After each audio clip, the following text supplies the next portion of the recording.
ক্রীড়াবিদ রয়েছে যিনি গত কয়েকদিন আগে তার ফেসবুক পোস্টে উল্লেখ করেছেন এই মাঠের তিনি নিজ উদ্যোগে এই মাঠটি আসলে সংস্কার করার উদ্যোগ নিয়েছিলেন। তবে তার তিনিও বলছেন যে অভিযোগ করছেন অদৃশ্য কারণে এই মাঠটি যদি তিনি সংস্কার করতে আসেন নিজ উদ্যোগে তাহলে প্রশাসনের পক্ষ থেকে নানা রকম বিভিন্ন জন তাকে বাধাগ্রস্ত করে এবং তারা সংস্কার করবে বলে আশ্বাস দিয়ে এই প্রতিশ্রুতি তারা রাখেন না। আপনি এই ব্যাপারে যদি একটু বলতেন।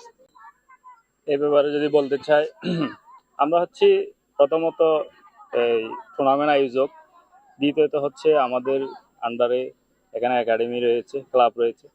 তো সেই ক্ষেত্রে আমি যে নিজ উদ্যোগে একটা সংস্কার করার কথা বলছিলাম সেটি হচ্ছে আমরা যখন টুর্নামেন্ট আয়োজন করতে যাই তখন এই মাঠের এই অবস্থা তো আপনারা জানেন। এই মাঠকে আগে সংস্কার করতে হয়।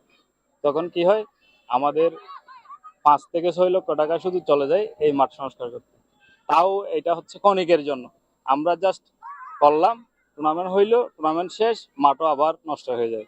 এইটা টাকাগুলো নষ্ট হয়ে যায়। এই জন্য আমি বলছি আমাদের আমরা যদি দেই তখন আমরা ওই যে টুর্নামেন্টে যে টাকা খরচ হয় এগুলি দিয়ে যদি আমরা মোটামুটি সংস্কার করি তাহলে এটা একটা এই এভাবে হবে আর কি। কিন্তু এটা নানান বাধা বিপত্তি আসে, সেজন্য করা হয় না। আরেকটা কথা হচ্ছে এই যে মাঠের অবস্থা, এখানে আমাদের ছোট ছোট বাচ্চারা যাদের বয়স 16-17 তারা কিন্তু এখানে প্র্যাকটিস করে। এই পাশে একটা একাডেমি আছে, এই পাশে একটা একাডেমি আছে, এখানে এলাকার ছেলে পেলেও আছে। তো তারা 16-17 বছরে এখানে প্র্যাকটিস করতে গিয়ে যদি তাদের যদি ইনজুরি হয়ে যায় মাঠের কারণে, তাহলে তাদের এই একটা বড় স্বপ্ন যে তারা ফুটবলার হবে, সেই স্বপ্নটা কিন্তু ভেঙে যায়। তো সেই ক্ষেত্রে কিন্তু এই মাঠটা সংস্কার করা উচিত। আর হচ্ছে এখানে এই যে আমরা শুনে আসি এই গত 17 বছর শুনে আসতেছি, এখানে এমপি আসলে বলে যে এখানে এভাবে করব, কিন্তু হয় না। এই উপজেলা চেয়ারম্যান এসে বলে যে এভাবে করব, কিন্তু কেউ করে না। এখন হচ্ছে, এখন যেহেতু সরকার নাই, এখন ইন্টার্ন কি এখন আমাদের ডক্টর ইউনূস সাহেব আছে। তো সেই ক্ষেত্রে একজন ইউনূস সাহেব চাইলে কিন্তু সব পারে। তো সে এখন বর্তমানে একটা বাজেট করছে। তো আমরা শুনছি প্রথমে সে বলছে যে এখানে লাইটিং হবে, খুব সুন্দর একটা পরিকল্পনা সে করছে, কিন্তু পরবর্তীতে দেখা গেল যে এখন শুনতেছি শুধু চারপাশে হাফ দেওয়াল হবে, এই আর কিছু হবে না। এখন আবার এই দেখেন এখানে সবচেয়ে গুরুত্বপূর্ণ হচ্ছে গ্রাউন্ডটা ঠিক করা। গ্রাউন্ড যখন ঠিক হবে ছেলেদের আর ইনজুরি হবে না।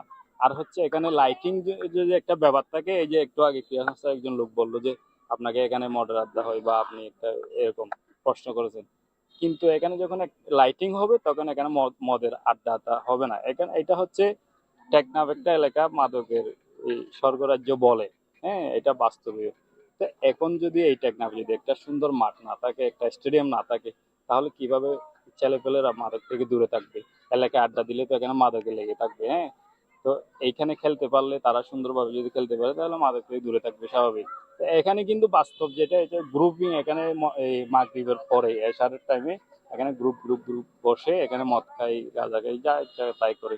এখানে ধরেন টানার কোনো ইয়ে নাই, এরকম একটা বিষয়। আচ্ছা, পূর্ণিমা যদি তিনি বলছেন আসলে মূলত মাঠের এই সংস্করণ, মাঠের যে নিজ উদ্যোগে যিনি কাজ করতে চেয়েছিলেন তাকেও মূলত এটি প্রশাসনের পক্ষ থেকে এক প্রকারে না করে দেওয়া হয়। প্রশাসন সেটি করবে বলে জানিয়েছেন। তবে এই অঞ্চলটি, টেকনাফ অঞ্চলটি আসলে মাদকের জন্য একটি মাদকের একটি ব্যাপার রয়েছে। সেই মাদক থেকে দূরে রাখতে আমরা একটি প্রতিপাদ্য বলি, মাদক ছেড়ে খেলতে চল, এরকম একটি প্রতিপাদ্য বলি। এই মাদকের করাল গ্রাস থেকে বাঁচতে কিন্তু এই খেলার মাঠটি সংস্কার করা প্রয়োজন।